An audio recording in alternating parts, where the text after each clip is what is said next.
Hello, and welcome to another episode of My Backstage Pass. This is your host, Lee Zimmerman, and I'm here with my producer, co-host, and awfully good buddy, Billy Hubbard. And today, we're super excited to have with us Jim Gaines, renowned producer, engineer, who has worked with so many people. Jim, I don't know where to begin with you. But let's begin at the beginning. We got some applause, smattering of applause for you, Mr. Gaines. Yeah. But Jim, let's kind of start where our book starts. Jim and I have a book. Jim told me his life story, basically, and I notated it. And the book is called 30 Years Behind the Glass, From Otis Redding and Stax Records to Santana's Supernatural. So, Jim, great to speak with you again, sir. And same here, my friend. Thank you. So I think it would be good to kind of start where the book starts with Stax Records, and then all the great people that you worked with since then. But the book starts the night Martin Luther King was shot in Memphis, and you were there, right? I was in Memphis, and what happened was that I worked for a jingle company full time at that point in time called Pepper Tanner. Mm-hmm. But also I had started working at Stax part time because Steve Cropper and Jim Stewart wanted me to come over and help them out in the evenings and some on the weekends whenever I wasn't doing my regular gig. That particular evening, I had a jingle session which consisted of about 15 guys playing for our jingle tracks.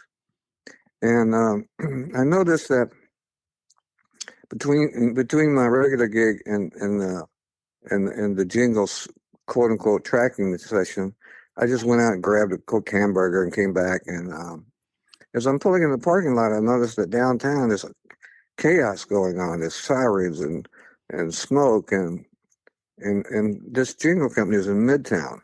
So it's not that far away from downtown, but it's far enough away. So I turned on the radio, and actually we were owned by the same people that own WDIA radio station. Oh, okay. Matter of fact, we're housed in almost the same building. Mm-hmm. And listen to my favorite DJs. But anyway, they're explaining on the air, on the news, that Martin Luther King got shot. And I'm thinking, oh my God, you're kidding me. Not in my town. No, come on. No, first of all, this man is such a peace-giving, loving man, and they shoot one of my idols right in my town. So anyway, as I go into the session, as the players start to arriving, and I realize what's going on, I said, everybody's going home. And once I got them all out of the building, I called over to Stax and talked to Ronnie Capone, who was my mentor, and Steve Cropper, and said, how are you guys doing over there? And they said, well, listen, man, you think you could come over here and load your car up with tapes? We got to get as many tapes, master tapes out of this building. They may burn this place tonight. Wow. Because it's not in the best part of town over there. You were taking your life in your hands in some respects. Well, yeah, and I guess, but you don't think about things like that, right? You know? Right. So I did, and I went over and we loaded up with tapes and took tapes home. Everybody did. And so that's how the book starts, and that's how I got started. I wanted the book to start like this because I wanted it to be something that's dramatic, not like, well, here's a poor hillbilly who grew up in Arkansas. His dad was a sharecropper, and he really did pick cotton when he was little, and I didn't want to start like that. I wanted it to be something dramatic. And I think when you and I talked about doing this book, I said, I want it to be like a Lee Child book or something. Like somebody got to get shot right away, and then we'll figure out who it is, right?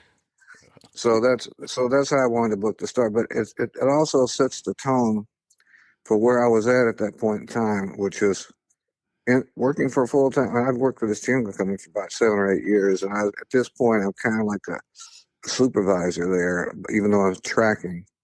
So anyway, that's how it started, and just progressed from there on. And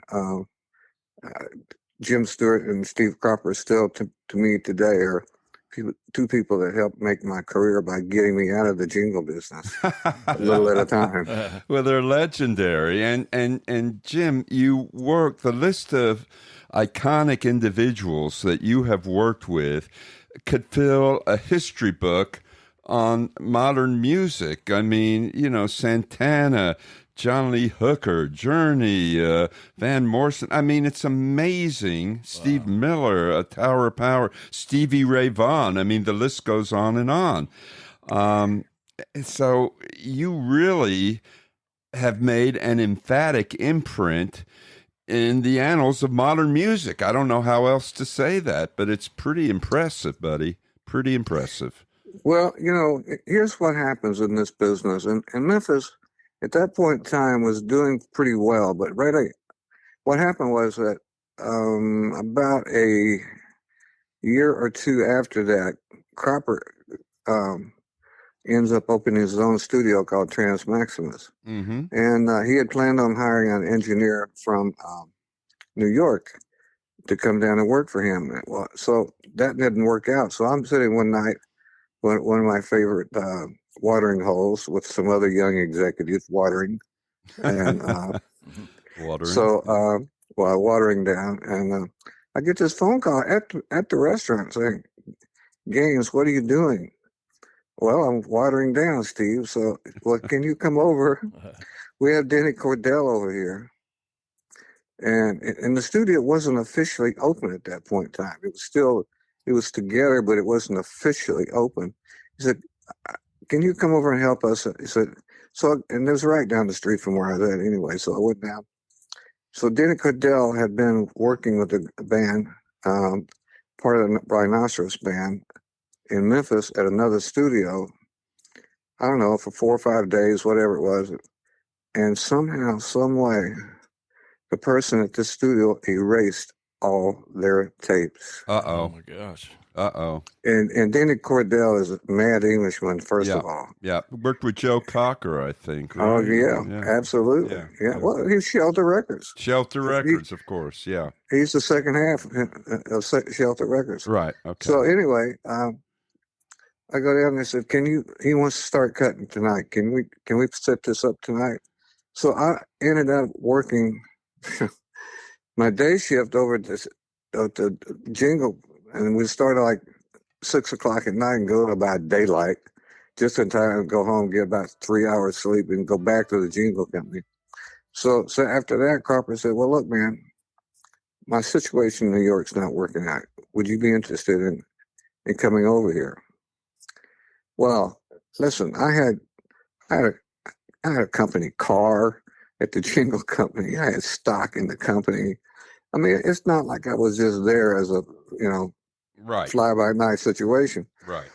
But it also gave me an opportunity to get out of the jingle business, which fortunately, after a few years after I left Memphis, it fell apart. So, matter of fact, Memphis fell apart. Good timing. Yeah, good timing. So I went to work for him, but while all this was going on, there was a guy named Wally Heider in San Francisco. Yeah, big name in the studio industry. Oh yeah, he owned four rooms in L.A. and 4 in San Francisco. Yeah, Wally Heider Studios. Yeah. So he'd been trying to get me to come out there to San Francisco for years. And matter of fact, I'm going to tell you this quick story. One time he calls me. He had this. He was in charge of this TV show called Operation Entertainment or something like that, where they take the big bands out on bases and they do like live performance for our soldiers and sailors. Yeah. So, and because I had worked with big bands all the time in the jingle business, he thought I was the perfect person to come and work for him. So one time he calls me and said, "Look, man, meet me at the airport. I got to fly into Nashville, but I'm gonna stop in Memphis. I want to talk to you." So I go in there and we have a lunch. And he presents me with this watch, and it's one of those Boulevard Accutrons where you can see the little guts moving around inside of it. Yeah. He says, "Now look, Every time you look at this watch, it says, Wally Heider wants me. Wally Heider wants me. It was a watch perfectly attuned to when Wally Heider wants you. Yeah, you can watch the little things go, Wally Heider wants me. Wally Heider. Wow. Custom watch for sure. Okay. So anyway, after working with Cropper for a while, and I love Cropper, but there was another partner involved I was not so happy with. And Okay. I flew out to meet with Wally Heider one time, and about a year and a half after working for Cropper, and so I meet with the manager out there, and he says to me, "Look, here's what we want to do. We want to give you a room, give you a tape with one song on it, and you pull up a mix, how you hear the mix. I'm not going to tell you what it is." So I get it. It's Creedence Clearwater, for God's sake. That's what Really? they cut all their early hits. Wow. Russ Garrett, What songs were these in particular? Well, I don't know. There's only one song, so I can't remember. All right. But Russ Garrett, who recorded all that, worked for Wally. All the original stuff was cut at Wally Heider's. Yeah. And excuse me. So they said, okay, that's what I did. It's like, oh my God, here I am working on Creedence, one of my favorite bands in the world. Yeah. So when they came in and listened back, they said, "How soon can you be here?" I said, "I don't know. We might want to talk about a deal first." So show me the money. I made a deal in 1970 that was unbelievably unheard of. I had 5 weeks paid vacation year one. So they were hiring you to work full-time at the Heider studio, is that They it? wanted me to take Russ Gary's spot because what happened was Fantasy built a studio just for Creedence in the back of their building. They had their own entrance and everything. Wow. And they hired Russ Gary to be one of their staff engineer producers.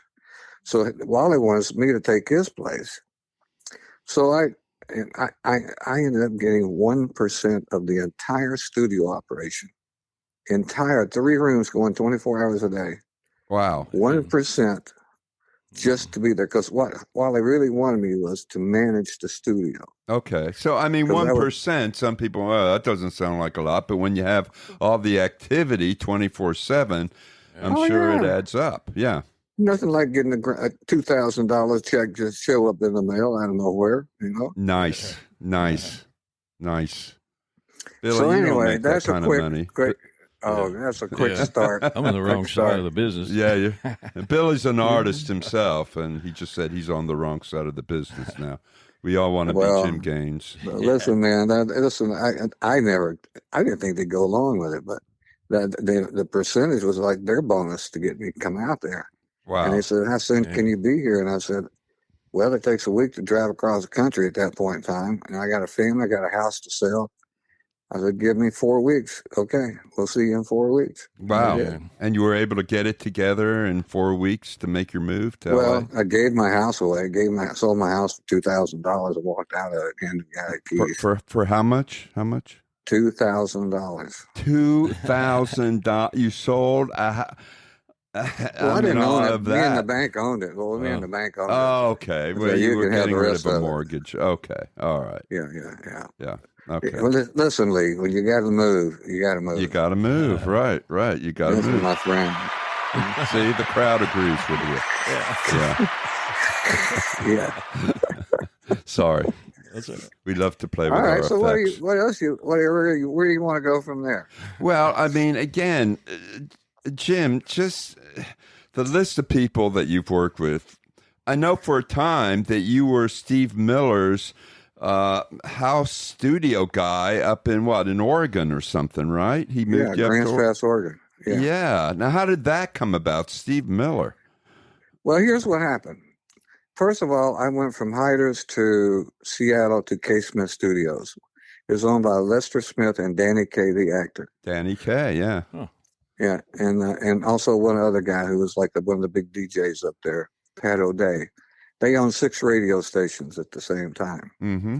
They opened 2 brand new rooms in Seattle. They wanted to break open the Northwest because what happened was that little mountain sound in Vancouver was getting all that business. All the Canadian bands are based over on the west Mountain side. Sound. Yeah. Little Mountain. So So anyway, I'm working on a Spinners record, I think, when Miller calls me one day. He says, now, I never worked with him. I'd met him. I was supposed to do one of his albums for him, not his, but something he was paying for. Tim Davis, his drummer. Oh, yeah. But it didn't work out. But so I'm in the middle of mixing this record, working with Spinners. He calls me. He's in Capitol Studios in L.A. He hates it there. He says, what are you doing? I said, well, I'm in the middle of this record with the Spinners. He said, what's the earliest I can bring my album up and you can mix this for me? I said, well, I don't know, 2 weeks, 3 weeks. He said, just give me a date. And I gave him a date, and he showed up with the tapes. Wow. And those tapes were with the album called Fly Like an Eagle. Fly Like an Eagle. And that after his early stuff, kind of the blues stuff and the early underground stuff, that was the album that really brought him to the mainstream, right? Oh yeah, he had had a hit with the Joker or something. I can't remember what it was. All right. I'm trying to remember. Okay, yeah. No, but you're right, because all the other stuff had been done by English guys. Yeah. You know? And so he comes up with the driver and his tapes, and we mix Fly Like an Eagle. We finish recording. We do a few things here, a few vocals, do this. He had a studio in his house, but it wasn't a studio, just like a big living room where he could record. So he would do part of his work at at CBS in San Francisco, and then part of it at his house. But when he went to Capitol in L.A., what happened was they were running tours in the middle of his session, and it drove him nuts. Yeah. Well, those are the studios where I think Frank Sinatra recorded, and a lot of people. Oh, yeah, I've worked in those rooms. Tower, yeah, A&B, yeah. Big they're beautiful rooms. They're gorgeous rooms. Yeah. But you also got a union situation you got to deal with, which union breaks have to happen at certain times. So-and-so has to happen. And so, so there's too many things going the wrong way for him. Mm-hmm. So we ended up finishing Fly Like an Eagle. Now, so we kept messing around with Rock Me Baby. Rock Me Baby had been recorded like 2 or 3 times before this. Yeah. So we're almost done with it. And we're like, he's listening back and he said, I don't know, man. I've already done this song so much. I said, listen, man, I think it's a hit record, but let me try something. I said, I think that this chorus here that we got recorded is the best one. Let me splice it in every time it comes up. If you really listen to the original cut, you hear the cymbals go, shik. Mm-hmm. Okay. We're splicing on 1/4-inch tape. This is nothing you can hide at this point. It's not like we can nowadays. But so we got done. I said, now see now, man, I'm telling you, man, this is a hit record. Okay, let's make a bet. Okay, what's the bet? I want an Elvis Pink Cadillac if it's a hit record. Wow. Okay. An Elvis Pink Cadillac. Okay. Elvis Pink Cadillac if it's a hit. Okay, you got it. So I'm in Canada working with this Canadian band. I get this phone call from him. Well, I just want to let you know, man, you're up to a Ford Pinto. It just went gold. That's all you get for a gold record is a Ford Pinto. All right, we got a ways to go. No, I did get a nice bonus check. But, nice. And eventually he hired you to be his in-house engineer, correct? Yeah, he built a studio on his ranch in Oregon. And what really happened was that he was touring, and he came through. He had a big show at Oakland Coliseum. So he calls me up and he said, listen, man, there's something wrong with my sound. He's one of those guys who's really into sound, first of all. Yeah. Like he'll walk out to the front of the stage to see what the PA's giving him. Mm. So I said, would you do me a big favor? Just come to the show tonight, and I'm going to find a seat where you can hear. Tell me what's wrong with my sound. So I go to the show, and they get this. I think the name of the company was they're Pacific Northwest Sound Company. But what was going on was the sound guy had a filter Jack Daniels sitting on his right. Oh. And on his left was this young little thing with barely any clothes on. And so he was concerned about that more than what's going on in front of him. What could possibly go wrong? Yeah. Like he didn't write any levels. He didn't write any of this stuff. Mm. So now I'm sitting behind him. He has no idea who I am. So the manager comes and gets me and introduces me to him. And you could see the look on this guy's face, I'm man. sure. I mean, he's like, you're the guy that makes the records, aren't you? Yep. Oops. So I saw Miller that night. He said, what do you think? He said, well, I think you should find somebody out front that doesn't care about Jack Daniels, first of all. And Yeah. secondly, has more time for you than whatever he's trying to get his hands on next to him. Yeah. So he said, can you come out with me and finish this tour? Great, I guess. So I did. And so, in-house mixers are a different breed than studio guys. And we all know that. Anybody that's been involved in the business, the in-house guys hate the studio guys, and studio guys could care less. So, yeah. Well, Billy here is, like I said before, Billy is an artist. And so, well, you want your sound to be good, come on, for God's sake. You got this $1 million sound system in front of you. You want it to sound good, for God's sake. And I'm one of them guys, man. When I'm cutting in the studio, I'm riding levels. I don't require. I have to have a whole bank of compressors and limiters to get my sound, because I'm riding levels. And so after I did the first show with him, and his manager came to me and said, thank you, Jim. He's going to want to talk to you about some other stuff. So eventually he wanted to hire me full time just to work for him. And we went out and recorded some stuff. We bought a little console, and we bought a little truck and put together a remote truck. And so anyway, I worked for him over 2 years or something like that until he was going through his divorce, and then everything kind of fell apart. But well, I was going to say, when you're in a situation like that, the situations you've been in the studios, and you get these artists in, and they all have different personalities and all have different issues. Oh, yeah. You're almost like a psychiatrist in some of these situations, I would think. You got to talk them down, right? Well, I consider myself a street psychiatrist. I tell people that all the time. It's interesting you can bring that up, because you have to be a psychiatrist to work with them in the studio even. And sorry, the audience thought that was funny. Well, I had a question though. Now, how do you, I know, like, start out as an engineer? How did you become, move into producing? It sort of seems natural, I guess, in a way. Well, what happens is, Billy, if you're a successful engineer, which means you're making hit records, right, what's going to happen is a band or an artist, mostly band. Most of the people I work with were bands, most of them. Yeah. But what's going to happen is they're going to say, look, we had this other producer, and I've worked with besides these producers, that could care less what's going on in front of them in the studio. They're more worried about their business or their next gig or whatever, and let stuff go constantly. And then the band looks at you and say, what do you think?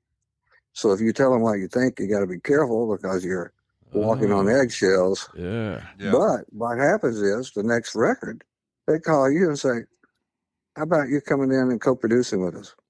I look at myself as a co-producer. I don't care who I'm doing. Right. Yeah. Makes sense. I mean, I'm just helping the artist make a record, and if it's I'm not making all the calls. I'm making a lot of judgments, or at least ideas. And if you want it, fine. If you don't want it, that's fine. Right. On that album cover on the front, it doesn't say Jim Gaines. No. My name is there. Little tiny things in the back. Little tiny things. Well, but again, you have to deal with a lot of personalities and kind of, lay down the law at times. And, when they come in and they're not prepared. I mean, I know in the book, there are several anecdotal situations that we talked about where, your job went beyond, making suggestions and turning the knobs. You were. Oh, my Lord. Yeah. The thing is, and listen, my wife is an artist. So, as a matter of fact, we just finished her record. And we just finished her new record. Mention her name, Jim. Mention her name. She's Sandy Carroll. Yes. This is their a fifth or sixth album. I'm not sure what, but we just finished her new record, and it's going to be coming out on blind raccoons Oh, labeled Sally, and they have a label based out of East Coast. So, yeah. but yeah, we just finished that, and but yeah, I mean, there's situations like, something funny. This was a funny one. This just popped in my head. I was working with this Canadian band. Can we Now, mention the name? Painter. What is it? Painter, like you paint, a guy paints. Painter. Okay. Painter. They're okay. like a cult following in Canada. Painters. Okay. Matter of fact, I have radio stations. If they find out I did that record, they want to know if I got any copies of it. I don't, but anyway, with the bass player, it was always the harmony singer. Okay, but he always wanted to put his harmony parts. Well, you need a ladder to get to them. So, and he could never pull them off. But so one night he's out there trying to do his harmony parts. Of course, he's not hitting it because it's way above where it should be. So he tells me, look, Gaines, how can I get these harmony parts when one side of these headphones is sharp and one side is flat? Tell me how I'm going to find the pitch. Huh?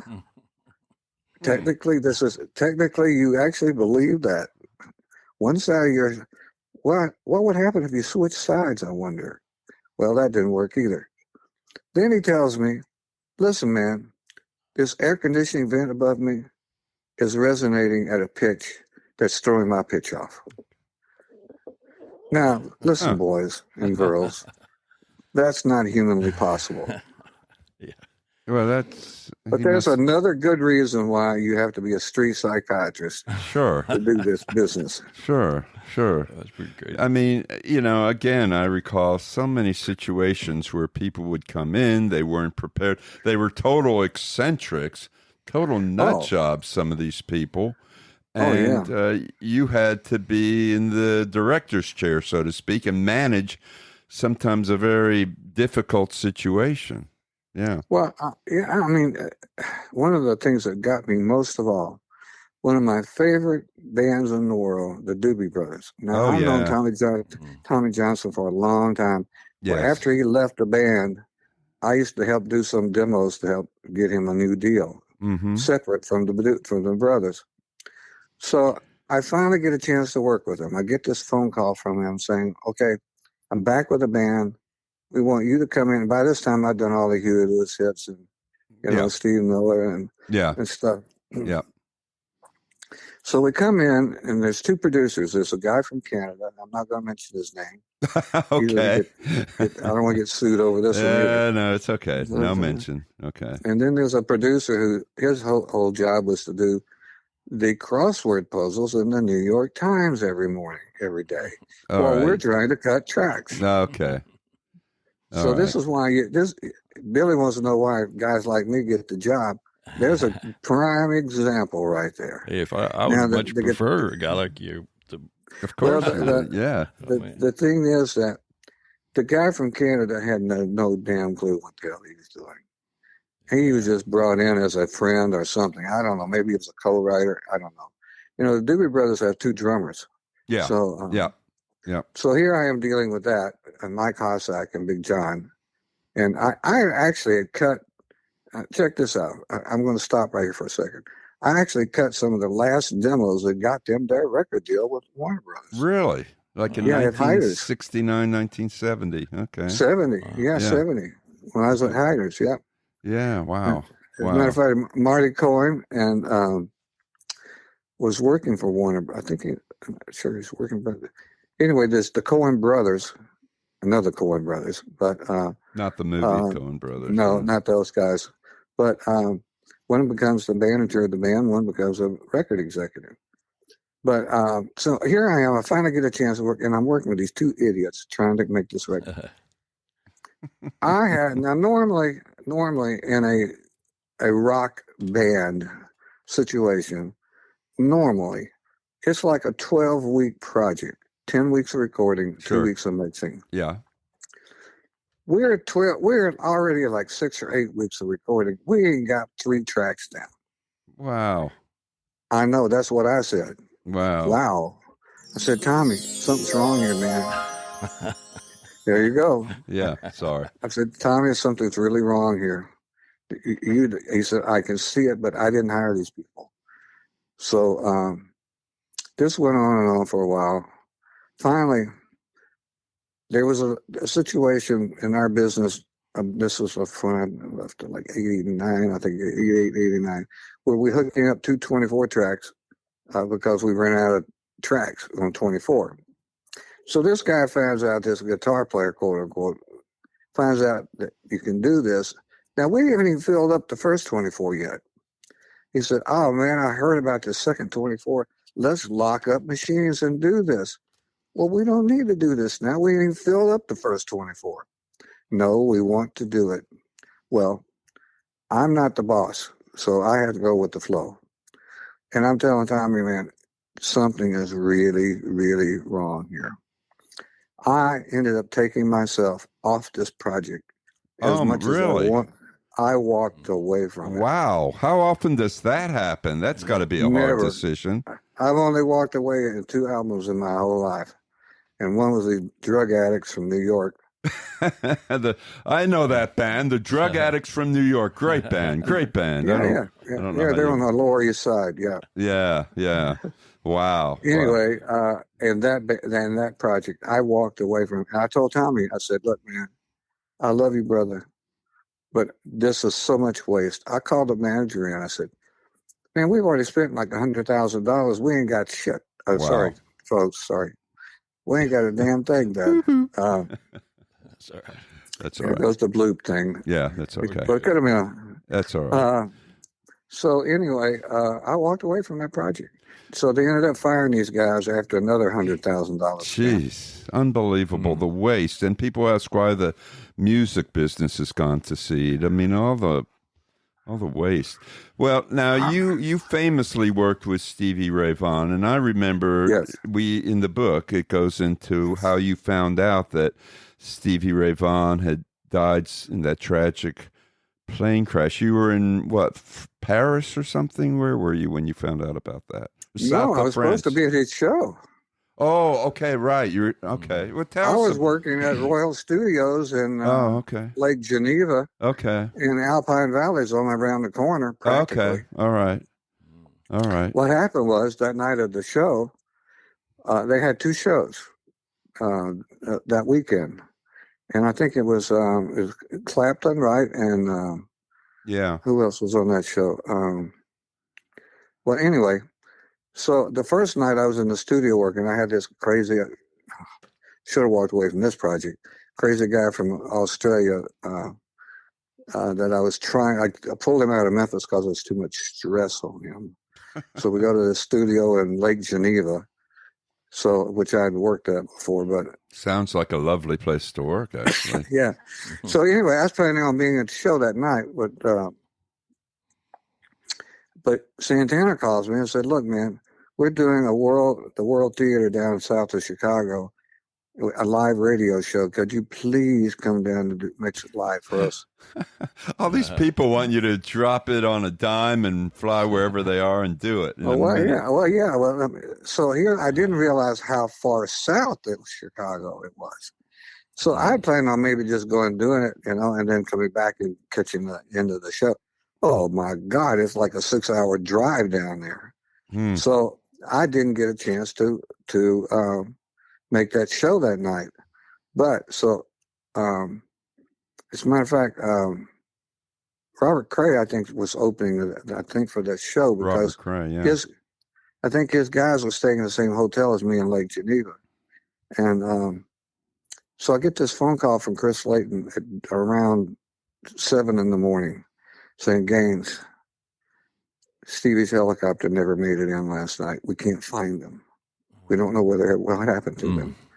Because, the way it worked was, and you probably know more about this than I've done, like 3 or 4 interviews for books written on this. I think there was 2 helicopters involved, if I'm not mistaken. Mm-hmm. Part of the crew, Jimmy and Chris and Tommy, I think went on one helicopter. Then the second helicopter, a seat came open, and Stevie got on it. So Well, what happened was they literally ran right into the mountain. Mm. They didn't even see it. Wow. And I mean, there was no fire even. It just literally just. Wow. Yeah. And when Chris called me, I said, "What do you mean you don't know where he's at? You just was with him last night, a few hours ago." He said, "We can't find him." Wow. And what happened was, supposedly, is now according to one of the crew guys, that they were looking on one side of the valley for the helicopter, but when actually our reality was that they actually were on the other side. Mm. Wow. And when the guys at the site saw a glint, a light on the mountain, and said, "That's got to be them," and that's where they were. Wow. Yeah. I mean, that had to be a little bit of deja vu for you because, again, you had worked with Otis Redding and Bill Graham. And Bill Graham. Yeah. These so a Matter little of bit fact, of deja vu, these tragic ends to people you had known. Bill Graham's pilot was a friend of mine. Wow.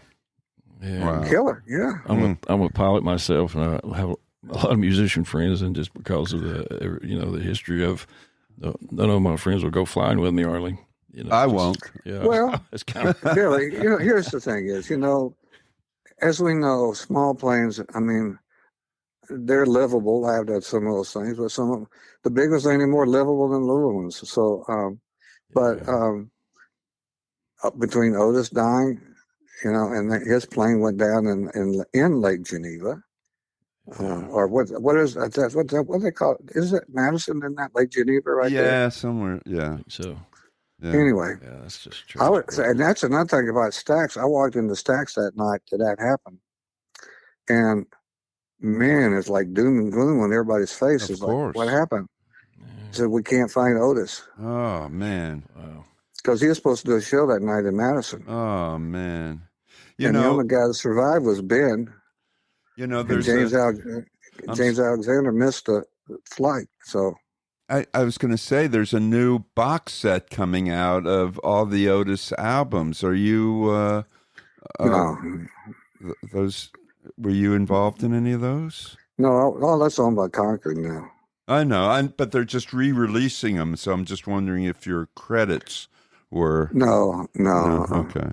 I do have a question. Yes. I just had this album I released it. So I was in the studio last year quite a bit, but you know how you have the engineer, he gets it mixed really well, and then you send it over to mastering. I'm thinking, wouldn't an engineer just be a natural for mastering also? Well, here's the deal. Mastering in the old days was more of a technical situation. You got to cut vinyl. You have to make sure that the grooves. The more low end you got toward the middle, the less chance you're going to get the level right because the low end grooves are wider. Oh. And as you get inside the groove, you have less space because you're inside instead of outside. So there's a lot of technical stuff that goes with it. Matter of fact, I had an offer to become a mastering engineer in my young age, and I just thought it's too boring. Yeah.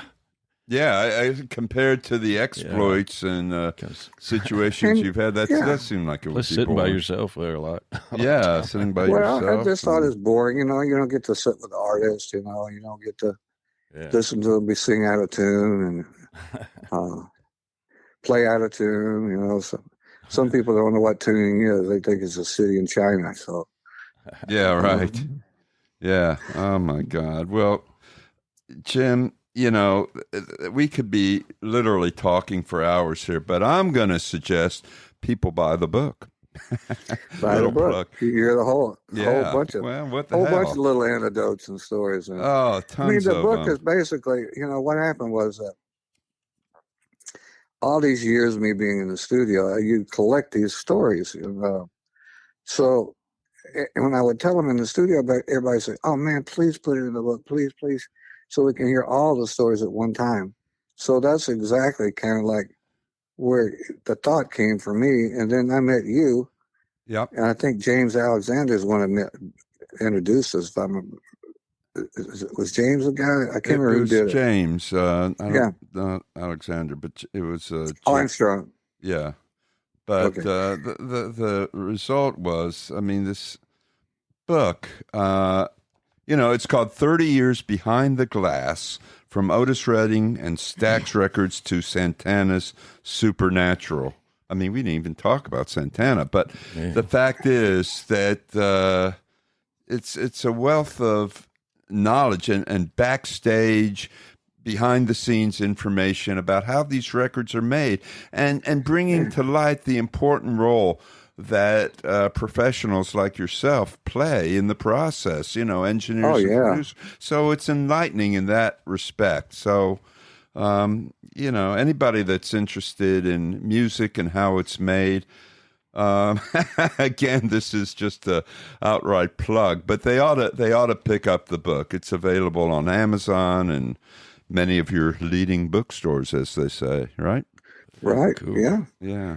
I finally got it done. I can't believe that we got it done. It took us 2 years, Mr. Gaines, didn't it? I know. It took us maybe even 3, between the time we started this and then when the book eventually came out. It was a very long process.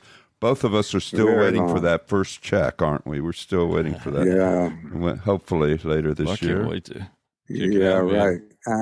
There's a copy, right? Well, at least it got done. Yes. Thank God for you wanting to get, because you're the pro in your business. And Well, I just give you the antidote stories, and it's like, okay, what works, what doesn't work. No, it was a great process. You would send me notes every week. I would edit them, then I'd send them back to you, and you'd tell me what needed to be tweaked. Anyway, it worked out really well. And as I've told you personally, I'll say it again. I mean, what an honor. What an honor for me to have worked and to be working with you, Jim Gaines. Really, wow. Same here, my friend. Same here. Great. Wow. Well, we could have a part 2 or 3 of this show. Yeah, we may have to do my that Lord. part 2 or 3. We may have We to ain't even got into the Huey Lewis stuff. Oh, I know. I know. That's what we'll do. We'll do another part. We'll do more parts. Yeah, we need more time. Yeah, we could do a whole show on Huey Lewis and Stevie Ray Vaughan, actually. Of course, and Santana. Oh man. Santana! I almost 20 years with Santana. So part 2, 3, 4, 5, 6, 7. Yeah, we need to there plan. you go. Yeah, we need to plan. We don't. Billy's he's marking his calendar down now. I'm getting excited. Yes.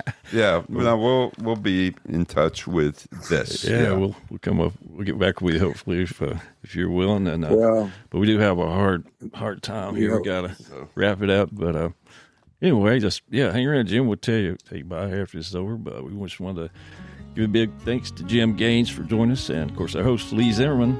And check out this book Lee's talking about here in Jim. It's got 30 years behind the glass. I hope there's a audio version too. Anyway, please like, share, and subscribe to My Backstage Pass, and we'll see y'all next time. Happy trails. Cheers. Bye-bye.